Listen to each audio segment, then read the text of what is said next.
नमस्कार दिव्या, और हमारे सभी श्रोताओं को भी नमस्कार। सहज योग मेडिटेशन सीरीज के तीसरे एपिसोड में आपका स्वागत है। नमस्कार आकाश। आज का विषय बहुत ही गहरा और महत्वपूर्ण है। कुंडलिनी शक्ति क्या है और ये कैसे जागृत होती है? बिल्कुल दिव्या, हमने पिछले एपिसोड्स में इस शब्द का जिक्र तो किया था, हाँ, पर आज इस रहस्य को थोड़ा और करीब से समझते हैं। तो शुरुआत यहीं से करते हैं कि आखिर ये कुंडलिनी शक्ति है क्या। आकाश, इसे बहुत ही सरल शब्दों में समझें तो कुंडलिनी हमारे अंदर मौजूद हमारी अपनी एक आध्यात्मिक ऊर्जा है। ये एक माँ की तरह है, अच्छा। जिसका स्वभाव बहुत ही कोमल और प्रेमपूर्ण है। और ये शक्ति हमारी रीढ़ की हड्डी के सबसे निचले हिस्से में हाँ। एक त्रिकोण आकार की हड्डी होती है, जिसे सैक्रम बोन कहते हैं। ओके। उसमें 3.5 कुंडल बनाकर सुप्त अवस्था में स्थित है।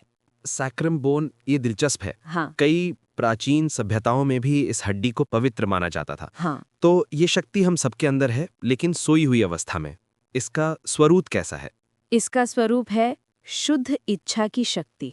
शुद्ध इच्छा। हमारे अंदर जो खुद को जानने की, उस परम सत्य से जुड़ने की जो सबसे पवित्र और निर्मल इच्छा है, वाह ये उसी का प्रतिबिंब है। वाह, ये तो बहुत ही सुंदर बात है। हाँ। तो अगर ये हम सबके अंदर है, तो फिर इसे जागृत करने की बात आती है। हम्म। सहज योग में ये प्रक्रिया कैसे होती है? इसमें परम पूज्य श्री माताजी निर्मला देवी जी की क्या भूमिका है? यही तो श्री माता जी का इस मानवता को सबसे बड़ा वरदान है आकाश। अच्छा। पहले के समय में कुंडलिनी जागरण को बहुत ही कठिन और विरला माना जाता था, राइट। जो सिर्फ कुछ गिने चुने संतों को ही नसीब होता था।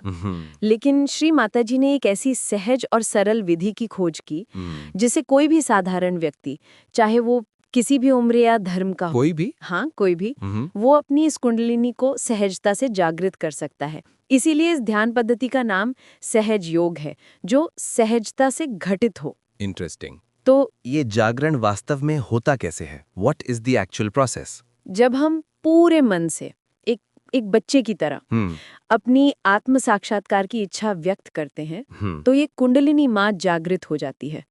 फिर ये हमारी रीढ़ की हड्डी के मध्य में स्थित नाड़ी, जिसे सुषुम्ना नाड़ी कहते हैं, हाँ।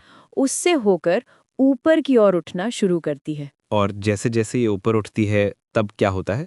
अपने मार्ग में ये हमारे 6 मुख्य चक्रों को भेदती है। अच्छा।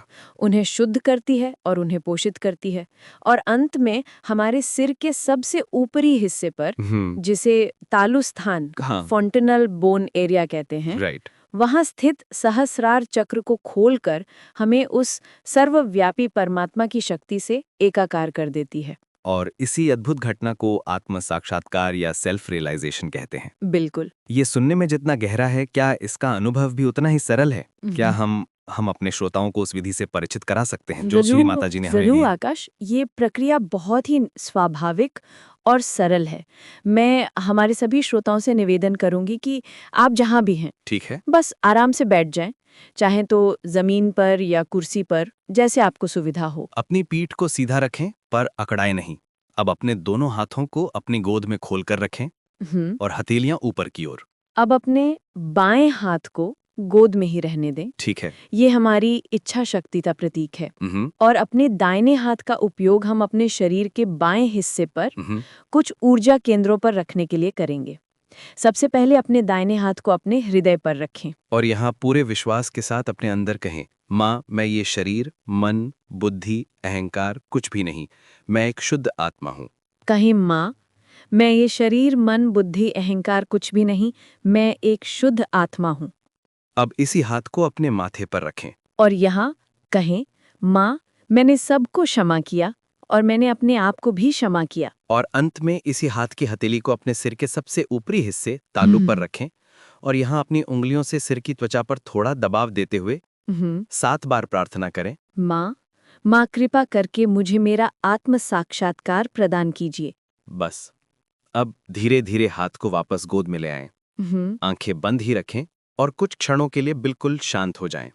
अपना पूरा ध्यान अपने दोनों हाथों की हथेलियों पर और सिर के ऊपर तालू भाग पर ले जाएं। आपको महसूस हो सकता है कि आपके हाथों पर या सिर के ऊपर से ठंडी ठंडी या शायद हल्की गर्म हवा जैसी लहरें बह रही हैं। इसी अनुभव को चैतन्य लहरियां कहते हैं। वाह। ये इस बात का प्रमाण है कि आपकी कुंडलिनी जागृत हो गई है और आपका योग उस परम शक्ति से स्थापित हो गया है। वाह। और इसके लाभ क्या हैं दिव्या? इस अनुभव के बाद जीवन में क्या बदलाव आता है?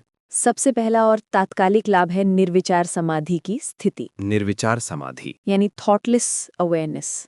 आपका मन पूरी तरह से शांत हो जाता है, विचार रुक जाते हैं, लेकिन आप पूरी तरह से जागृत और चैतन्य में होते हैं। वाह। स्त्राव, चिंता और व्यर्थ की भागदौड़ से तुरंत राहत मिलती है। इसका मतलब है कि हमें वो आंतरिक शांति मिलती है जिसे हम हमेशा बाहर ढूंढते रहते हैं। बिल्कुल। और ये तो बस शुरुआत है।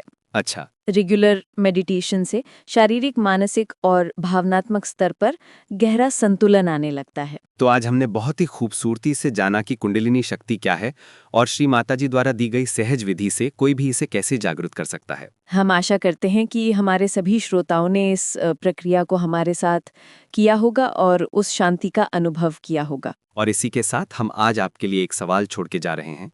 जब आप इस निर्विचार अवस्था में होते हैं, उस गहरी शांति में आपको अपने अस्तित्व का कैसा एहसास होता है? इस पर विचार कीजिएगा।